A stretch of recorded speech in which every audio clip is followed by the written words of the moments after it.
Hei, käykö teillä kellään muilla sillä tavalla, että kun tuutte Mirjamin kanssa tänne näin, niin te alatte heti tylsistyä, että aina yhdellä osastolla vaan hirveä aika.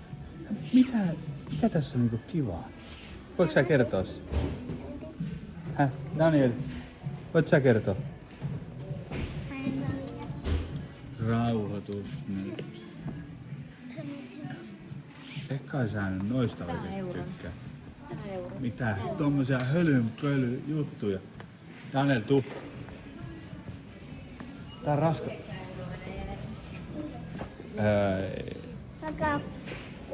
Kuinka mahaan? Sulla on 20 €, mene ottamaan jotain. Niin. Ajatella. Rahan raikkoja. Se meni vanhan aikaiseen. No? Mä otan noita viikkoa. Mitä sä siltä Reginalta kysyt?